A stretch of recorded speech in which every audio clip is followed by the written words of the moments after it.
Welcome back to the Tom and Jerry experience. അപ്പൊ ഇത് നമ്മുടെ ഗസ്റ്റ് എന്ന് പറഞ്ഞു. മോനെ ലൈറ്റർ ഉണ്ട്. അതെ ഗൈസ്, നമുക്ക് അവരോട് തന്നെ ചോദിക്കാം അവരാരാണെന്ന്. നാരങ്ക അമ്പാൻ നിങ്ങൾ എങ്ങനെയാ പരിചയം? നാട്ടിലൊരു തല്ലേ സാറിന് ഒളിവിൽ വന്ന പിന്നെ പോയില്ല. അപ്പൊ ഇവരാണ് ഇവിടുത്തെ പ്രധാന ഗുണ്ടകള്. ഗണ്ടൊക്കെ ഉണ്ടോ ചേട്ടാ? അമ്പാൻ ആ ഗൺ അണ്ണാ ഗണ്ണ് മറന്നു. ശ്രദ്ധിക്കണ്ട. എടാ മോനെ രംഗച്ചാട്ടം കാണിച്ചു തരും. ഇതാരാ ഇതിന്റെ ഇടയിൽ കൂടി റീല് കാണുന്നേ? കരിങ്കാലിയല്ലേ കൊടുങ്ങല്ലൊരു വാഴണ ആഹാ, അപ്പൊ രംഗണ്ണന് കലാപരമായിട്ടുള്ള കഴിവുണ്ട് അല്ലേ? ഗുണ്ടായില്ലെങ്കിൽ എവിടെ തണ്ട ആളാ. അപ്പൊ രംഗണ്ണൻ റീൽസിലൊക്കെ ഭയങ്കര സ്റ്റാർ ആണല്ലേ? ഇൻസ്റ്റാഗ്രാമിൽ പോലും ഇയാൾക്ക് എന്നോട് ലൈക്കില്ല. എന്നറിയില്ലെന്നോ.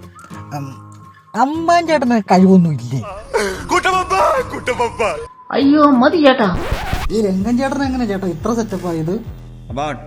ജ്യൂസ് അപ്പോ ജ്യൂസ് കട പതിവ് പോലെ ജ്യൂസ് അടിച്ചുകൊണ്ടിരിക്കുന്ന അണ്ണൻ. അയ്യോ വേണ്ട ചേട്ടാ, ഈ കഥ ഞങ്ങൾ കുറെ കേട്ടു. ഞാൻ പോട്ടെ. എന്റെ കൂടെ നിന്ന് എന്റെ ദുഡ് വാങ്ങിച്ച് എന്റെ ഫുഡ് തിന്ന് എന്റെ വണ്ടിയിൽ കറങ്ങിയിട്ട് നിന്റെ ഇഷ്ടത്തിന് പോണം അല്ല. അയ്യോ രംഗണ്ണ ഒന്ന് കൂളാവണ്ണ, ചെക്കനൊരു അബദ്ധത്തിൽ പറഞ്ഞു പോയതാ.